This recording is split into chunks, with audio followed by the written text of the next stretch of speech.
Good morning বন্ধুরা। আজকে আমি একটা পনিরের রেসিপি আপনাদের সঙ্গে শেয়ার করব। আমার রান্না যদি ভালো লাগে আপনাদের ফলো করে পাশে থাকবেন, আর যদি ইউটিউব থেকে দেখেন তাহলে চ্যানেলটিকে সাবস্ক্রাইব করে নেবেন আর পাশে থাকা বেল আইকনটি অন করে দেবেন, আর ফ্রেন্ড ফ্যামিলির মধ্যে শেয়ার করবেন, কমেন্টে জানাবেন কেমন হচ্ছে আমার রান্না। ঠিক আছে, আমি তাহলে রান্না শুরু করছি, আপনারা দেখুন। আজকে একটা পনিরের রেসিপি আপনাদের সঙ্গে শেয়ার করছি। এটা হচ্ছে কড়াই পনির। তো এটা করবার জন্য প্রথমে একটা পেস্ট তৈরি করে নিচ্ছি। এখানে 4 মগজ নিয়েছি, কাজু নিয়েছি 5-6টা, 7টা আছে, আর এখানে গোটা গরম মশলা, 2-3টে ছোটো এলাচ, লং, দালচিনি আর গোলমরিচ, এগুলোকে একটা পেস্ট তৈরি করে নিচ্ছি। মিক্সার জারের মধ্যে নিয়ে নিচ্ছি। এবার এটাকে পেস্ট করে নেব। পেস্ট হয়ে গেল। এইবারে আমি 200 গ্রাম পনির নিয়েছি আর 3টে কাঁচা লঙ্কা। প্রথমে এটাকে পিস পিস করে নিতে হবে। আর পনির নিয়েছি 200 গ্রাম, পনিরটা প্লেটের মধ্যে নিয়ে নিলাম। এইবারে লঙ্কাগুলোকে চিড়ে নিচ্ছি ছুরির সাহায্যে। ঝালটা আমি আন্দাজ মতোই নিয়েছি। আপনারা যদি বেশি ঝাল খেতে চান সেক্ষেত্রে লঙ্কার পরিমাপটা বাড়িয়ে দেবেন। এখানে 3টে জায়গায় আরও কিছুটা বাড়িয়ে দেবেন, ঝাল হয়ে যাবে। আমি 3টে নিয়েছি। পনিরটা পিস পিস করে নিচ্ছি।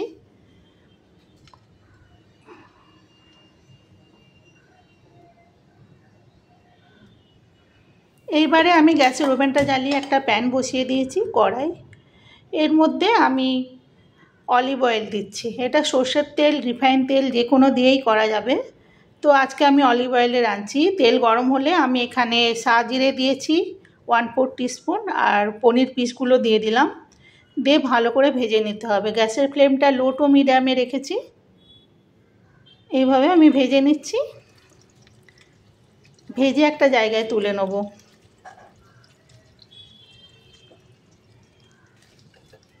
একটা প্লেটের মধ্যে আমি পনিরগুলো তুলে নিলাম। এবারে ওতেই আমি আলু দিয়ে দিলাম, ডুমো করে আলু। একটা বড় সাইজের আলুকে ডুমো ডুমো করে কেটে নেওয়া। আর ওই তেলের মধ্যেই একটা তেজপাতা, একটা শুকনো লঙ্কা, একটু জিরে, একটু সতে করে নেবার পর এখানে একটা পেঁয়াজকে ফাইন করে কুচিয়ে নেওয়া পেঁয়াজটা দিয়ে দিলাম।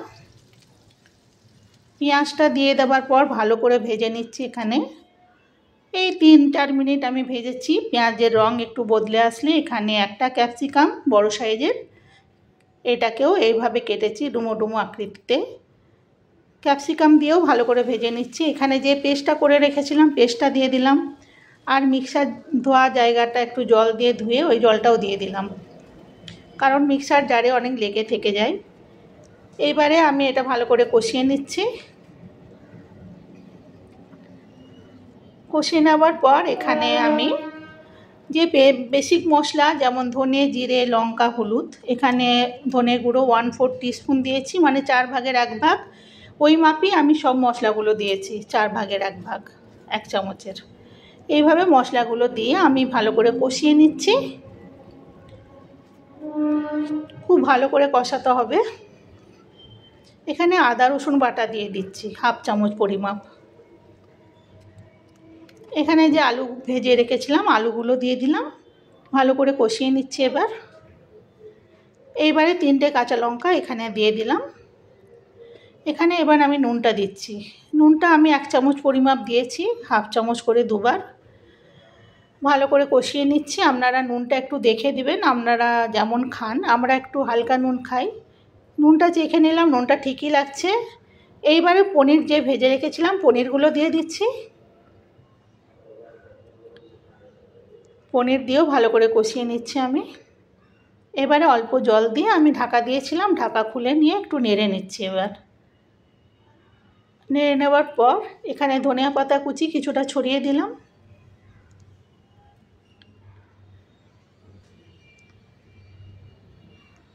এখানে আমি ফ্রেশ ক্রিম, যেটা ওই ক্রিম যেটা পাওয়া যায় অনলাইন থেকে আনিয়েছিলাম, সেই ফ্রেশ ক্রিম দিয়ে দিলাম কিছুটা, মানে 3 চামচ পরিমাপ হবে ফ্রেশ ক্রিমটা।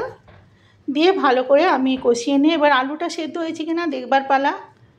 এখানে একটা আলু আমি তুলে নিয়ে দেখে নিচ্ছি, হ্যাঁ ভালোই সেদ্ধ হয়ে গেছে, রান্না প্রায় হয়ে এসেছে। আর একটু ঢাকা দিয়ে দেবো, দিয়ে আরও কিছুক্ষণ হয়ে যাওয়ার পর আমি নামিয়ে নেব। ঠিক আছে বন্ধুরা, আপনারা সবাই সাবস্ক্রাইব করে নেবেন আর ফলো করে নেবেন, আর কমেন্টে জানাবেন, লাইক করবেন, শেয়ার করবেন। সবাই সুস্থ থাকবেন, ভালো থাকবেন। আপনাদের কমেন্ট পড়তে আমার ভালো লাগে। Thank you.